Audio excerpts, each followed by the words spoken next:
This story is titled, My Wife Never Compliments Me but Constantly Praises Other Men, and It's Starting to Hurt My Self-Esteem. I never thought words could cut this deep. I always believed actions mattered more than compliments, that love was shown through devotion, not flattery. But here I am, standing in my own home, feeling invisible in the eyes of the woman I swore to spend my life with. My name is Daniel, and I'm 52 years old. My wife, Sarah, is 48. We've been married for over 25 years, built a life together, and raised two wonderful children who have now moved out and started their own lives. From the outside, we seem like any other long-married couple, stable, comfortable, predictable. But inside, within the walls of our home, there's a silence that's begun to suffocate me.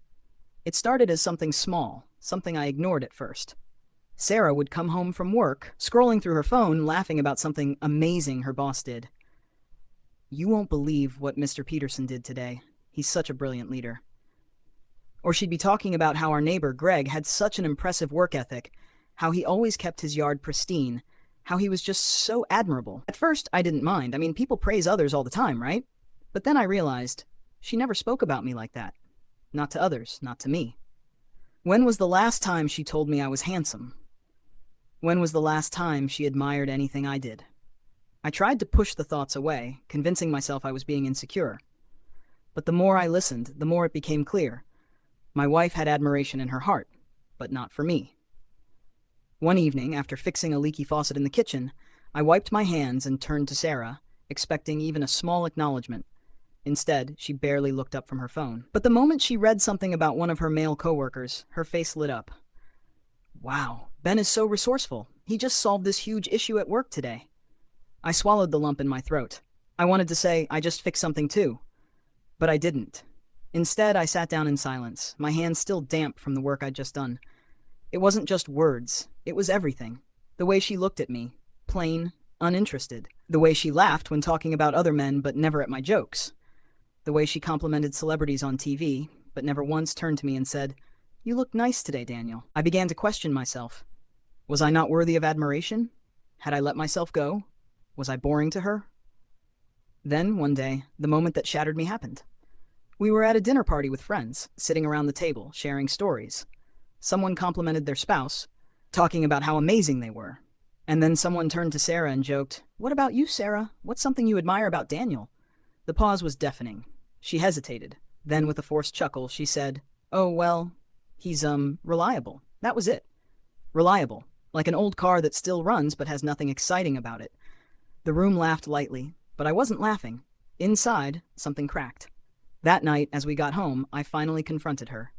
Sarah, do you even see me anymore? My voice was quiet but firm.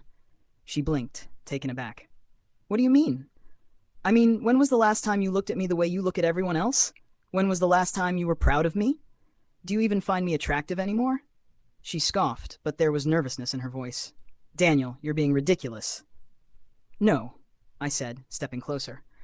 I don't think I am. I've spent years building this life with you. I've been there through everything, and yet I feel like I'm just wallpaper to you. You admire everyone else, your boss, our neighbors, strangers on TV, but me, I'm just reliable. She sighed, rubbing her temples. I don't see what the big deal is. The big deal, I said, my voice shaking, is that I feel invisible in my own marriage. For the first time, I saw something flicker in her eyes. Guilt? Recognition? I didn't know, but she didn't deny it. Instead, she turned away. I didn't realize you felt that way, she mumbled. I waited for more, for an apology, for a reassurance, but it never came. That night, I lay awake in bed while Sarah slept soundly beside me, and for the first time in our 25-year marriage, I truly wondered, was this love? Or had I become just another piece of furniture in her life, functional but unremarkable? And if so, did I want to stay? I woke up the next morning with a weight on my chest. The conversation from the night before still echoed in my head. I needed clarity. I needed to know, was this just how long-term marriages were? Or was my wife truly indifferent to me?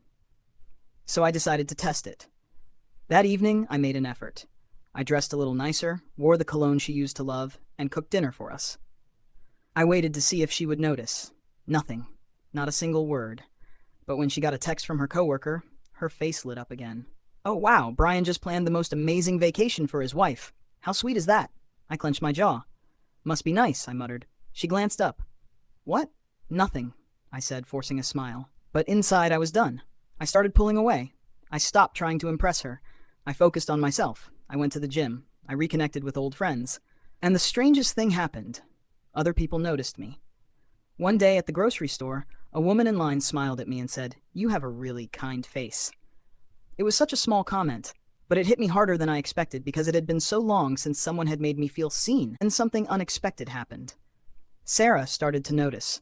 She saw me laughing more. She saw me dressing better. And for the first time in years, she looked unsettled.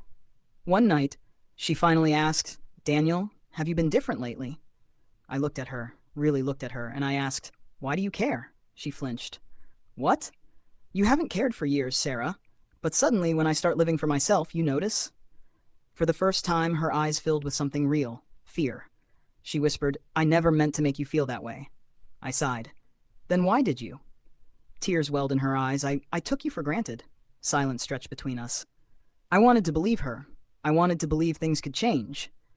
But could they? Could I forgive the years of being unseen? Or was it too late?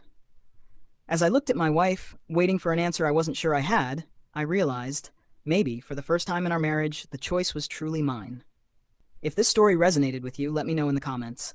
Have you ever felt unseen in a relationship? Don't forget to like, share, and subscribe for more emotional and thought-provoking stories. Your voice matters, and I'd love to hear your thoughts.